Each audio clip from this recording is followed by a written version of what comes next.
So guys எல்லாருக்கும் வணக்கம். தமிழ் பார்த்துட்டு உள்ள வந்திருப்பீங்க. இந்த மெசேஜ் ஹெவன்ல இருந்து வந்திருக்கு. டாப் 1% பீப்புள் இதை யூஸ் பண்ணிட்டு இருக்காங்க. ஆமா, டெஃபினெட்லி சொல்றேன். நீங்க இன்னைக்கு தமிழ்நாடுன்னு இல்லை, வேர்ல்டு லெவல்ல எடுத்துக்கோங்க. நீங்க யார பெஸ்ட், அதாவது இந்த உலகத்துல பணம் அதிகமா வச்சிருக்கலாம், புகழ் அதிகமா வச்சிருக்கலாம், எவ்ரிதிங் எல்ஸ் அதிகமா இருக்கு, அவங்கள பார்த்தாலே ஒரு கிரேஸ் வருது அப்படின்னு நீங்க நினைக்கிறீங்க அப்படின்னா அவங்க தான் டாப் 1%ன்னு வச்சுக்கோங்களேன். அவங்களுக்கு வந்து கோடிக்கணக்கான பேர் நீங்க எப்படி அவங்கள பார்த்துருப்பீங்க, தெரிஞ்சிருக்கும். ஒரு கோடிக்கணக்கான பேருக்கு நிறைய பேருக்கு வந்து இந்த டாப் 1% பீப்புளோட மாதிரி வாழ்க்கையை வாழணும்னு நினைப்பீங்க. லைக் ஒரு லக்ஸுரியா, ஒரு கிராண்டா, இல்ல ஒரு புகழோட பேரோட சுத்தி நிறைய பேரோட எப்போதுமே நம்மளை பாராட்டுறதுக்கு ஒரு கூட்டம் அப்படி இருக்கும்னு நினைக்கிறீங்க அப்படின்னா அதெல்லாம் சும்மா வராது. இந்த மெசேஜ் ஹெவன்ல இருந்து வந்திருக்குன்றதுக்கான ஒரே ரீசன் என்ன தெரியுமா? டாப் 1% பீப்புள் யூஸ் பண்றதுனால மட்டும் இல்லைங்க, எல்லாருமே தான் யூஸ் பண்ணிட்டு இருக்காங்க. பட் அதை வந்து எத்தனை பேருக்கு கொண்டு போய் சேர்க்கிறாங்கன்றத பொறுத்து தான் அந்த 1% ஆஃப் பீப்புள் இருக்காங்க. இதை பத்தி டீப்பா கிளியரா பார்க்கலாம். ஏன்னா இந்த விஷயத்த நீங்க பார்க்க வரீங்கன்னா கண்டிப்பா நீங்க ஏதோ சம்திங் கொடுக்கணும்னு நினைக்கிறீங்க. அதனால மட்டும்தான் அதை பார்க்க வருவீங்க. நீங்க என்ன எடுத்துக்கலாம், யூனிவர்ஸ் எடுத்துக்கலாம், காட் எடுத்துக்கலாம், இல்ல நீங்க வந்து ஒரு நல்ல விஷயம் செய்யணும்னு என்ன வேணா நினைச்சுக்கோங்க. பட் இந்த ஒரு விஷயத்த செஞ்சீங்க அப்படின்னா கண்டிப்பா ஷுவர்லி நீங்க உங்க லைஃப்ல வேற லெவல்ல அச்சீவ்மெண்ட் பண்ணிட்டு இருப்பீங்க, பண்ண போறீங்கன்றத புரிஞ்சுக்கோங்க. உலகத்தின் தலை சிறந்த சொல் செயல். கரெக்டா? எல்லாருமே நீங்க நல்லா நோட்டீஸ் பண்ணுங்க. மகாத்மா காந்தி அந்த டாப் 1%ல இருப்பாரா? ஏன்னா இந்தியாவுக்கு சுதந்திரம் வாங்கி கொடுத்ததுல அவரோட பங்கு பெரும் பங்கா இருக்கு. எல்லா காசுலயும் அவரோட போட்டோ இருக்கு இன்னைக்கு வரைக்கும், இப்போ வரைக்கும். கரெக்ட் தானே? ஆனா 1948ல நடந்தது, இப்போ 2020, கிட்டத்தட்ட ஒரு இவ்வளவு இயர்ஸா அவர் நம்ம மறக்காம வச்சிருக்கோம் அப்படின்னா அவர் செஞ்ச செயல். அன்னை தெரசான்னு சொன்னீங்கன்னா உங்களுக்கு என்ன வருது? அன்பு, கருணை. என்னடா இப்படிலாம் சொல்லிட்டு இருக்கே அப்படின்னு. சரி, ஓகே விடுங்க. அம்பானின்னு சொன்னா உங்களுக்கு என்ன ஆகுது? 22 மாடி பில்டிங்கு, ஒரு ஜியோ ஓனரு, லக்ஸுரி, 1000 கோடி. இந்த திருமணம் கூட நடந்துச்சு பெரிய லெவல்ல. இந்த மாதிரி நீங்க ரஜினிகாந்த், அவருக்கு என்ன கிரேஸ் செம்மையா இருக்கு, அவர் வந்து நல்லா நடிக்கிறாரு, நல்லா சம்பாதிக்கிறாரு, செம்மையா வாழ்றாரு. நீங்க எந்த பீப்புள் எடுத்துக்கோங்க டாப் 1%, நீங்களும் அவங்கள மாதிரி மாறலாம். ஃபர்ஸ்ட் அதுக்கு நீங்க தெரிஞ்சுக்க வேண்டியது அவங்க என்ன செஞ்சுட்டு இருக்காங்கன்றதை நீங்க தெரிஞ்சுக்கணும். அவங்க என்ன செய்யறாங்க அப்படின்னா simple, they giving value to people or something giving to people. சிம்பிளா சொன்னா கொடுக்குறாங்க. அந்த கொடுக்கறதுனால மட்டும்தான் அவங்க வளர்ந்துருக்காங்கன்னு சொல்றேன். இதை நீங்க எத்தனை பேர் அக்செப்ட் பண்ணிக்கிறீங்கன்னு எனக்கு தெரியல. பட் நீங்க நல்லா நோட்டீஸ் பண்ணுங்க. பழமொழி சொல்லியிருப்பாங்க, மன்னிப்பு கேட்கிற மனிதன் மன்னிப்பு கொடுப்பது கடவுள்னு சொல்லியிருப்பாங்க. மன்னிக்கிறது கடவுள், மன்னிப்பு கேட்கறது மனிதன் அப்படின்னு சொல்லுவாங்க. ஏன்னா நம்ம தப்பு பண்ணிடுவோம். அப்ப யார்கிட்ட போய் மன்னிப்பு கேட்போம்? கடவுள்கிட்ட தான். அப்போ கடவுள் என்ன பண்றாரு? மன்னிச்சு விடுறாரு. கடவுள்கிட்ட போய் நம்ம கேட்கிறோம், நம்ம ஏதாவது கடவுள் கொடுக்குறோமா? ஆனா கடவுள் தான் நம்ம கொடுக்குறாரு. கரெக்டா? அப்ப இந்த இடத்துல நீங்க நோட்டீஸ் பண்ண வேண்டியது கொடுக்கும் தன்மை கடவுளோடது. அவர் வந்து என்ன கேட்டாலும் கொடுப்பாரு, எல்லாத்தையும் கொடுப்பாரு. நீங்க பணம் கேட்டாலும் கொடுப்பாரு, பதவி கேட்டாலும் கொடுப்பாரு, நல்ல செயல்கள் செய்ய நினைச்சாலும் கொடுப்பாரு, நீங்க என்ன கேட்டாலும் கொடுப்பாரு, ஆன்மீகத்துல அறிவு கொடுப்பாரு.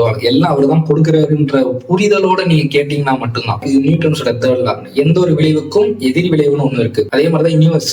நீங்க என்ன கேக்குறீங்களோ அதான் யூனிவர்ஸ் கொடுத்துட்டு இருக்கு இப்போ வரைக்கும். அது யூனிவர்ஸ் எடுத்துக்கலாம், கார்டன் நினைச்சுக்கலாம், நீங்க என்ன எடுத்துக்கலாம். பட் நீங்க இது பின்னாடி இருக்க சயின்ஸை புரிஞ்சுக்கல அப்படின்னா உங்களால அந்த டாப் 1% பீப்புள்டையும் வர முடியாது, ஹெவனுக்கும் போக முடியாது. ஏன்னா நீங்க கொடுக்கும் தன்மையில மட்டும்தான் வளர முடியும். இன்னைக்கு வளர்ந்த எல்லாருமே கொடுத்துருக்காங்க. இன்னைக்கு இன்ஃபுளுசர் 100K ல இருந்து 1 மில்லியன் நீங்க ஃபாலோ பண்ற யாரா இருந்தாலும் நீங்க நல்லா நோட்டீஸ் பண்ணுங்க. நீங்க ஏன் வந்து 100 பேரா 10 பேரோ உங்களை ஃபாலோ பண்ணிட்டு இருக்காங்க, ஆனா நீங்க வந்து அந்த 1 மில்லியனை ஃபாலோ பண்றதுக்கான காரணம் என்ன? அவங்க உங்களுக்கு ஏதோ ஒரு வேல்யூ கொடுக்குறாங்க இல்லையா, கண்டென்ட் ப்ரொவைட் பண்றாங்க இல்லையா, அப்ப அவங்க கொடுக்கும் தன்மையில இருக்காங்க. அதனால நீங்க அவங்களுக்கு வந்து லைக் பண்றீங்க. அப்ப நானும் தான் கொடுக்குறேன்.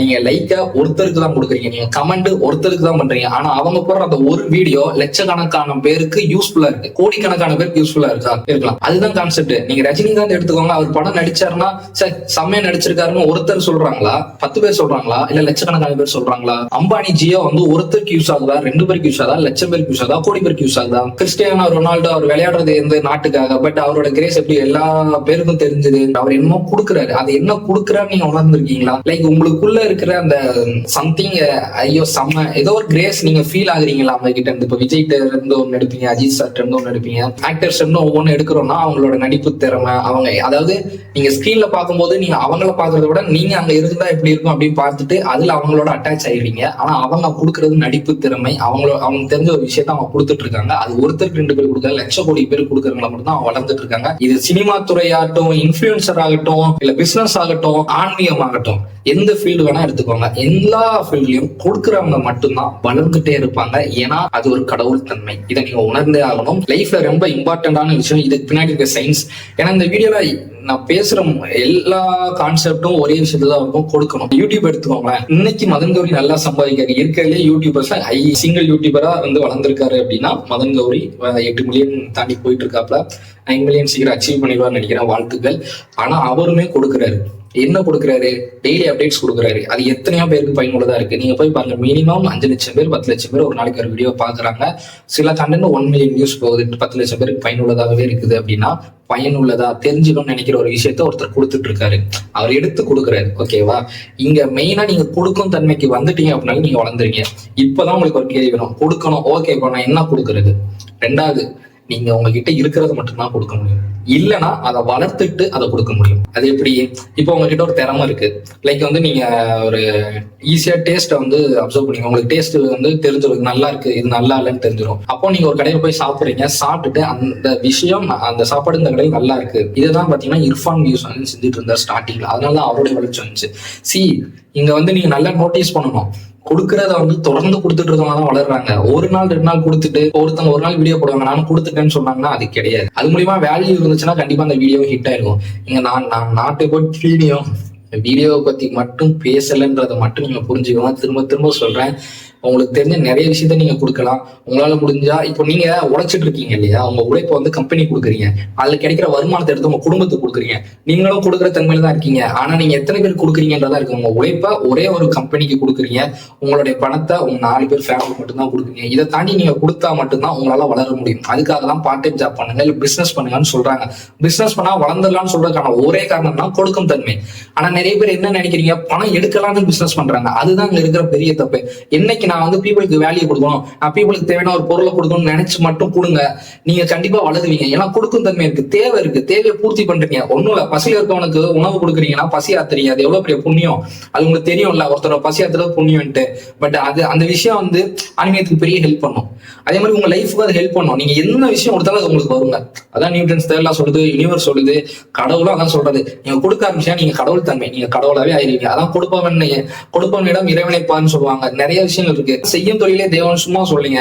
நீங்க வந்து ஒரு தொழில் செய்றீங்க இல்லையா, செய்யும் போது என்ன நடக்குது, அந்த தொழில் உங்களுக்கு நிறைய கொடுக்குது. அதனாலதான் கொடுக்கறதெல்லாம் தெய்வம்னு சொல்றாங்க. நீங்க தெய்வம் சொன்னது, இறைவன் சொன்னது எல்லாத்தையும் நீங்க எதுல கனெக்ட் பண்ணலாம், நான் கொடுக்கறதுல கனெக்ட் பண்ணலாம். அவர் எல்லாமே கொடுப்பாரு. அப்போ நீங்களும் இறைவன் தன்மைக்கு வளரணும். கொடுக்கறத நீங்க ஒருத்தருக்கு 2 பேர் கொடுக்குறீங்களா, இல்ல லட்சக்கணக்கு 1000 பேர் கொடுக்குறீங்களா, லட்சக்கணக்கான பேர் கொடுக்குறீங்களா, கோடிக்கணக்கான பேர் கொடுக்குறீங்களா, அதை பொறுத்து உங்களோட வளர்ச்சி இருக்கும். நீங்க பணத்தை போக்கஸ் பண்ணி கொடுத்தாலும் எனக்கு தெரியல, பணத்தை போக்கஸ் பண்ணி நீங்க வேல்யூ ஃபோக்கஸ் பண்ணுங்க. அதாவது எல்லாரும் மனிதர்கள் தான், நீங்க நல்லா புரிஞ்சுக்கணும். எல்லாருக்கும் உணர்வுன்றது ஒண்ணுதான். உடம்பு வேறையா இருக்கலாம், எண்ணங்கள் வேறையா இருக்கலாம், செயல்கள் வேறையா இருக்கலாம். ஆனா உணர்வு, அவங்களும் வருத்தம் வந்தா வருந்ததான் செய்வாங்க, கவலை வந்தா கவலைப்படதான் செய்வாங்க, சந்தோஷம் தான் சந்தோஷப்படுவாங்க, சிரிப்பு வந்தா சிரிப்பாங்க, கோவம் வந்தா கோவப்படுவாங்க. எல்லாருக்கும் உணர்வுன்றது ஒண்ணுதான். ஆனா எண்ணங்கள் தான் ஒவ்வொருத்தருக்கும் வேறுபடும், கண்ணோட்டம் தான் வேறுபடுதே தவிர எல்லாரோட உணர்வு ஒன்னா இருக்கிறதுனால நீங்க கொடுக்கும் தன்மைக்கு வரும்போது அது ஒரு தனி உணர்வு. அதுதான் கடவுள் தன்மைன்னு சொல்றாங்க. அப்ப அது எதிர்பார்ப்பற்ற நிலைக்கு போகும். ஃபர்ஸ்ட் உங்களுக்கு எதிர்பார்ப்பு இருக்கும், கொடுக்கும் வருமானம் நீங்க எதிர்பார்க்காங்க, பண்ணவே பண்ணாதீங்க. அதுதான் பெரிய தப்பு. நீங்க நிறைய பேர் யூடியூபர்ஸ் வந்து ஸ்டார்ட் பண்ணிட்டு ஸ்டாப் பண்றதுக்கான, இன்ஃபுளுன்ஸ் ஸ்டார்ட் பண்ணிட்டு ஸ்டாப் பண்றதுக்கான ஒரே காரணம் வியூஸ் வரல. அதாவது எனக்கு ஒண்ணு கிடைக்கலன்னு நிறுத்துறாங்களே தவிர கொடுக்கணும்னு அவங்க கொடுக்கணும்னு நினைச்சாங்கன்னா அந்த 2 வியூஸ் கூட பிரச்சனை இல்லைன்னா இன்னைக்கு டாப் 1% கிரியேட்டர்ஸ் எல்லாத்தையும் நீங்க போய் கேளுங்க. அன்னைக்கு உங்களுக்கு வியூஸ் வராம இருந்திருக்கு, ஏன் நீங்க இதை போட்டிருக்கீங்க அப்படின்னு கேட்டா அவங்க ஒன்னே தான் சொல்லுவாங்க, எனக்கு வியூஸ் முக்கியம் இல்லை, நான் போடணும்னு போட்டேன், இன்னைக்கு வந்துட்டேன் அப்படின்னு சொல்லுவாங்க. நீங்க எந்த கிரியேட்டர்ஸ் வேணா எடுத்து பாருங்க. இன்னைக்கு அவங்க வளர்ந்துருக்காங்கன்னா அன்னைக்கு 0 வியூஸ்ல இருந்தாலும், 2 வியூஸ்ல இருந்தாலும், 3 வியூஸ்ல இருந்தாலும் வீடியோ தொடர்ந்து போட்டாங்க, ஒரு நாள் வளர்ந்துச்சு. ஏன் மிஸ்டர் பீஸ்ட் எடுத்துக்கோங்க, 100 வீடியோ போட்டதுக்கு அப்புறம் தான் அவருக்கு ஒரு வீடியோ நல்லாவே பூம் ஆச்சு. அதுக்கடுத்து அவரோட லைஃப் சேஞ்ச் ஆச்சுன்னு அவரே சொல்லியிருப்பாரு. ஆனா 100 நாள் தொடர்ந்து வீடியோ போட்டாரு. இன்னைக்கு வரைக்கும் அவர் கிரியேட்டருக்கு சொல்ல வேண்டிய முக்கியமான ஒரு விஷயத்தை அட்வைஸ் மட்டும் தான் சொல்லிட்டு இருக்காரு, 100 நாள் நீங்க டெய்லி வீடியோ போடணும். என்ன வீடியோ வேணா இருக்கலாம், எப்படி வேணா இருக்கலாம், என்ன வேணா இருக்கலாம், ஆனா நீங்க 100 நாள் 100 வீடியோ போடுங்க. உங்க லைஃப் கண்டிப்பா கனெக்ஷன், நீங்க ஒரு நல்ல நிலைமைக்கு வருவீங்கன்னு சொல்றாங்க. இங்க நீங்க நல்லா புரிஞ்சுக்கணும், நீங்க ஃபர்ஸ்ட் சைக்கிள் ஓட்டும் போது வெள்ளா ஓட்டல. ஆனா இன்னைக்கு நீங்க சைக்கிள் ஓட்டினா எவ்வளவு சூப்பரா ஓட்டுவீங்க, 2 கை விட்டு ஓட்டுவீங்க, கையை தூக்கிட்டு ஓட்டுவீங்க, பெடல் எடுத்துட்டு நீங்க அப்படியே பறப்பீங்க. என்ன வேணா பண்ணலாம், பின்னாடி உட்காந்து சைக்கிள் ஓட்டுவீங்க, கேரியர்ல உட்காந்துட்டு சைக்கிள் ஓட்டுவீங்க, நிறைய வகையில ஓட்டலாம் இல்லைங்களா. ஒரு சைக்கிளையே நீங்க ஃபர்ஸ்ட் ஓட்டும் போது நான் ஃபர்ஸ்ட் கம்பி இருக்கிற சைக்கிள் ஓட்டுவேன், காலை உள்ள விட்டு தான் ஓட்டுவோம், அப்புறமா காலை மேல போட்டு பழகுவேன், அப்புறமா உட்காந்து விட்டுவேன். இப்போ அந்த சைக்கிள பின்னாடி உட்காந்துட்டு என்னால அழுத்த முடியும், என்னால யாராலும் பழகின சைக்கிள் பழகினவங்களுக்கு அந்த மெத்தட் தெரியும், பைக் போனவங்களுக்கு தெரியும். ஒரு விஷயத்துல மாஸ்டர் ஆனா தான் அதுல நிறைய விஷயங்கள் பண்ண முடியும். ஃபர்ஸ்ட் எடுத்தோடனே அதுல எல்லாம் தெரிஞ்சிடாது. ஈவன் இன்னைக்கு செஸ் காம்படிஷன்ல வேர்ல்டு செஸ் காம்படிஷன் முகேஷ் ஆகட்டும், ஆனந்த் சாரா இருக்கட்டும், இல்ல கூஃபி ஜென்னா கூட வச்சுக்கோங்க, அவர் எடுத்தோடனே போய் அவரோட ஃபர்ஸ்ட் கண்டென்ட் போய் பாருங்க, இப்ப இருக்கிற கண்டென்ட் பாருங்க. இன்னைக்கு வளர்ந்துட்டாரு, பட் இருந்தாலும் அவர் கொடுக்குறாரு. அவரோட வீடியோ போய் பாக்குறீங்களா, 1 மில்லியன் 2 மில்லியன் சாலிடா போறதுக்கான ரீசன் என்ன? சிம்பிள். அவர் ஒரு நல்ல ஸ்டோரி டெல்லிங் கொடுக்குறாரு. அது மூலியமா நீங்க உங்களுக்கு ஏதோ ஃபீல் ஜாலியா இருக்கு, சூப்பரா இருக்கு, அந்த ஒரு ஃபீலை நீங்க கொடுக்குறீங்க. கரெக்டா? அதனால அது நிறைய பேர் போகுது. அவர் கொடுக்கறது கொடுக்குறாருப்பா, அது கிடைக்க வேண்டியது கிடைக்குதுப்பா, அவ்வளவுதான். சிம்பிள். எல்லாருமே கொடுக்குறாங்க, நீங்க அதை தாங்க புரிஞ்சுக்கணும். நீங்களும் கொடுங்க, கண்டிப்பா வளருவீங்க. எப்படி கொடுக்கலாம்னு யோசிக்கலாம். இன்னைக்கு கான்டென்ட் கிரியேஷன் ஒரு பெரிய பிளாட்ஃபார்ம். நீங்க கான்டென்ட் கிரியேட் பண்ணி கொடுக்கலாம். உங்களுக்கு தெரிஞ்ச விஷயத்த நீங்க சொல்லி கொடுங்க. ஏன்னா இன்னைக்கு உங்களுக்கு தெரிஞ்ச விஷயத்த நீங்க போன்ல மட்டுமே தான் சொல்லணும்னு அவசியம் இல்லை. ஆஃப்லைன்ல உங்களுக்கு தெரிஞ்சவங்களுக்கு ஹெல்ப் பண்ணலாம். ஆனா எதோட எதிர்பார்ப்போட பண்ற விஷயத்த நிப்பாட்டுங்கன்றதான் மெயின் கான்செப்ட். ஏன்னா நீங்க போய் உனக்கு கேக்குறீங்க, எனக்கு இதை கொடு, நான் உனக்கு இதை தரேன். கடவுள் என்னைக்காவது உங்கள்கிட்ட யாரும் பேசியிருக்காரு கிடையாது. இல்ல, அது ஒரு தன்மை. அவர் என்ன சொல்றாரு, நீ முழுசா கொடுக்குற, எந்த எதிர்பார்ப்பு இல்லாம கொடுக்குறேன்னா நான் அவனுக்கு கொடுக்கறதுக்கு ரெடி. அவர் நீ எதிர்பார்ப்போடே கேட்டாலும் அவர் கொடுப்பாரு. நீங்க நோட்டீஸ் பண்ண வேண்டிய விஷயம், எப்ப அவர் அதிகமா கொடுப்பாரு தெரியுமா? நீங்க எதிர்பார்க்காத போது மட்டும்தான் அதிகமா கொடுப்பாரு. அப்ப நீங்க என்ன பண்ணணும்னா, ஒரு எதிர்பார்ப்பு இல்லாம கொடுங்க. வாங்கணும்னு நினைக்காதீங்க, வியூஸ் எனக்கு வேணும்னு நினைக்காதீங்க, அது கிடைக்கும். நீங்க கொடுக்கறது உண்மையிலுமே வேல்யூவா இருந்து அது மூலியமா அதை பார்த்தாங்கன்னா 4 பேர் பலனடைவாங்க அப்படின்னா கண்டிப்பா அதுக்கு வியூஸ் கிடைக்கும். ஏன்னா அதுவும் கடவுள் தான் பண்றாருன்னு வச்சுக்கோங்களேன். இல்ல அது ஒரு யூனிவர்ஸ் பண்ணுது, இல்ல ஏதோ என்ன இருக்கு, ஆல்கரிதம் பண்ணுதா. ஏன்னா ஒரு வீடியோ நீங்க நல்லா நோட்டீஸ் பண்ண செம்மையா எடிட் பண்ணி போட்டிருப்பாங்க, வியூஸே போகாது. ஆனா ஒண்ணுமே இல்ல, சும்மா ரோட்ல இருந்துட்டு இதான வீடியோ எடுத்து போட்டிருப்பாங்க, ஆனா அதெல்லாம் மில்லியன் வியூஸ் போகுது. அப்ப இதுக்கு பின்னாடி ஆல்கரிதம் இருக்குன்னு சொல்றாங்க. ஆனா எனக்கு தெரியல. பட் வேல்யூன வீடியோ ஒரு 1000 ஆடியன்ஸுக்கோ 2000 ஆடியன்ஸோ போச்சுனாலும் அதுல 2-3 பேரால அது பயனடைவாங்க. அங்க மேட்ரு லட்சம் பேருக்கோ கோடி பேருக்கோ போறது மேட்ரே இல்லை. ஒரு வேல்யூவான வீடியோ, ஒரு ஷார்ட்ஸ், ஒரு கான்டென்ட் 10 பேருக்கு போனாலும் பயனுள்ள பேருக்கு மட்டும்தான் போகும். நல்லா நோட்டீஸ் பண்ணுங்க. நீங்க என்ன மாதிரி கண்டென்ட் யூஸ் பண்றீங்களோ உங்களுக்கு அந்த மாதிரி கண்டென்ட் ஷோ ஆகுதா? ஆனா உங்களுக்கு தேவையான கண்டென்ட் உங்களை தேடி வரும். நீங்க ஒண்ணும் இல்ல, உங்களுக்கு ரொம்ப நீடா இருக்குன்னா அந்த விஷயத்தை பத்தி நீங்க பேச ஆரம்பிப்பீங்களா, சிந்திக்க ஆரம்பிப்பீங்களா, சிந்திக்க தட்டி போன்ல இல்ல உங்க ஃப்ரெண்ட்ஸ் எல்லாம் அதை பத்தி பேசுவீங்களா? கண்டென்ட் ஒன்னும் ஷோ ஆகும். அது ரிலேட்டபிளான கண்டென்ட். இதுக்கு பின்னாடி ஆல்கரிதம் இருக்குன்னு வச்சுக்கிட்டாலும் ரொம்ப இருப்பதான், இல்ல கடவுள் தன்மை வச்சுக்கிட்டாலும். ஏன்னா நீங்க நல்லா நோட்டீஸ் பண்ணுங்க, இதுக்கு பின்னாடியும் அதுதான் இருக்கு. ஆல்கரிதம் என்ன பண்ணுது, உங்களுக்கு வேணுங்கிறத கொடுக்கணும். அப்போ இதுதான் மார்க் ஜக்கர்பர்க் பிளான் பண்றாரு. நீங்க கேட்கறத கொடுத்துட்டா நீங்க என்ன பண்ணீங்க, அங்கேதான் இருப்பீங்க. மனிதர்களோட சைக்காலஜி இந்த இடத்துல தான் லாக் ஆகுது. எனக்கு ஒரு இடத்துல உனக்கு கிடைக்குதுன்னா நான் ஸ்டக் ஆயிருவேன், வெளியே வர மாட்டேன். மனிதனோட மனதோட சைக்காலஜின்னு வச்சுக்கோங்களேன். ஒரு விஷயம் எனக்கு கிடைச்சிட்டே இருக்குன்னா முதல்ல நான் அதை ஏத்துப்பேன். அப்புறம் எனக்கு அது நிறைய வேணும்னு ஆசை வந்துடும். முதல்ல அந்த ஆசை நிப்பாட்டுறது தான் இந்த பெரிய பிரச்சனையே. அதுதான் அவங்கள வளர்த்ததும் சில பேர் வளராம இருக்கிறதும். ஓகேவா? வளராம இருக்கிறதுக்கான காரணம் பேராசை இருக்கும். ஆனா அந்த பேராசைக்கு தகுந்த உழைப்பு இருக்குமா? இல்ல. ஆசை இருக்கலாம், நான் கொடுக்கணும்னு நினைக்கிறேன்னு ஆசைப்பட்டீங்கன்னா என்னால இதை கொடுக்க முடியும், நான் கொடுக்குறேன், அவ்வளவுதான். இதை மட்டும் நீங்க கொடுத்துக்கிட்டு பழக ஆரம்பிக்கிறீங்க. 100 நாள் வீடியோ போடுறீங்க, இல்ல 100 நாளுக்கு ஒருத்தரோட லைஃபை சேஞ்ச் பண்றீங்க. லைஃபை சேஞ்ச் பண்றதுமே அதுதான் சொல்றேன். நீங்க நல்லா நோட்டீஸ் பண்ணுங்க. சில கிரியேட்டர்ஸ் நல்லா வளர்க்கணும், அவங்க நிறைய நல்ல விஷயங்களை சொல்லியிருப்பாங்க. அதாவது நம்ம லைஃப் சேஞ்சிங் விஷயங்கள். இப்போ வரைக்கும் நீங்க போய் அந்த டாப் 1% பீப்புள் பார்த்தாலும் அவங்க கன்சியூம் பண்ற கான்டென்ட் எப்படி தெரியுமா இருக்கும்? வேல்யூவான கண்டென்ட் கன்சியூம் பண்ணுவாங்க. ஏன் அவங்க கன்சியூம் பண்றதை நீங்க கன்சியூம் பண்ணக்கூடாதுன்னு எதுவும் இருக்கா? இல்ல. நீங்க பண்ணாம இருக்கீங்க, உங்களுக்கு தெரியாம இருக்கு. தெரிஞ்சுக்கணும்னு நினைக்கிறீங்க அப்படின்னா நீங்க சிம்பிள் யாரெல்லாம் ஃபாலோ பண்ணலாம் அப்படின்னா உங்களுக்கு பிடிச்ச ஃபீல்டுல யார் டாப் 1% இருக்காங்கன்றத போய் பாருங்க. அவங்க என்ன கொடுக்குறாங்கன்றத கவனிங்க, அப்சர்வ் பண்ணுங்க. அப்படின்னா அவங்க என்ன கொடுக்குறாங்கன்றதே தெரியும். அவங்க ஏன் இதை சொல்றாங்க, அவங்க ஏன் இதை பேசுறாங்க, ஏன் இதை ஒவ்வொரு வீடியோல அவங்க இதை சொல்லிட்டு இருக்காங்க, பேசிட்டு இருக்காங்கன்னு கவனிச்சீங்கன்னா அவங்க நம்மளை கொடுக்க சொல்றாங்கன்றது உங்களுக்கு தெரியும். அதாவது இந்த உலகத்துல ஆக்ஷன் எடுங்க அப்படின்னு சொல்றதுக்கான காரணம், ஆக்ஷன்ன்றது என்ன? கொடுக்கும் தன்மை. அங்க எதிர்பார்ப்பு இல்லாம கொடுங்க. கொடுக்கறதே எதிர்பார்ப்பு இல்லாம கொடுங்க. அந்த நோக்கம் கிளியரா இருக்கும், நான் எதுக்காக பண்றேன். இப்ப இந்த வீடியோ நான் பண்றதுக்கான ஒரே ரீசன், ஒரு கொடுக்கும் தன்மையில இவ்வளவு பெரிய விஷயம் இருக்குன்றத உங்களுக்கு தெரியப்படுத்துறதுக்காக மட்டும்தானே தவிர இதுல எந்த நோக்கமும் இல்ல. ஒரே நோக்கம் உங்களுக்கு தெளிவுபடுத்தணும். ஏன்னா கொடுக்கறதுனால உங்களால வளர முடியும்ன்றது மட்டும்தான். நீங்க எவ்வளவுக்கு அதிகமா எவ்வளவு பேருக்கு அதிகமா கொடுக்குறீங்களோ, எவ்வளவு பேர்த்தோட நீட நீங்க சால்வ் பண்றீங்களோ அதனால நீங்க வளர்றீங்க. எஸ், நீங்க நல்லா நோட்டீஸ் பண்ணீங்களா? ஸ்டார்ட் அப்லாம் வளர்றதுக்கான காரணம், நிறைய ஸ்டார்ட் அப் வருது, ஆனா சில ஸ்டார்ட் அப் தான் நல்லா வளருது. காரணம் என்ன? ஏன்னா அவங்க கொடுக்குறாங்க, நீட சால்வ் பண்றாங்க. Problem solving. அந்த ப்ராப்ளம்ன்றது என்ன? ஒரு உயிருக்கு இல்ல ஒரு மனிதனுக்கு ஒரு பிரச்சனை இருக்கு, அந்த பிரச்சனையை ஒரு விஷயம் சால்வ் அவுட் பண்ணதால அந்த பிரச்சனையை அவன் பிரச்சனையாவே பாக்குறத நிப்பாட்டிடுறான். ஸ்விக்கி ஜொமேட்டோ. நீங்க கால் நடந்து போய் ஒரு காலத்துல வாங்குவீங்க, அல்லனா பைக்ல போகணும், பெட்ரோல் யூஸ் பண்ணுமா, இவ்வளவு தூரம் போகணுமா, அந்த ஃபுட் அங்கதான் கிடைக்கிது, என்னால அவ்வளவு தூரம் போய் வாங்க முடியலன்னு சில பேர் நிறைய பேர் ஏக்கங்கள் இருக்கும், அது ஆசை இருக்கும், ஆனா நிறைவேறாம இருக்கும். ஸ்விக்கியும் ஜொமேட்டோ அதை ஐடென்டிஃபை பண்ணாங்க, அதை கொண்டு வந்து வீட்டுக்கே கொடுத்தாங்க.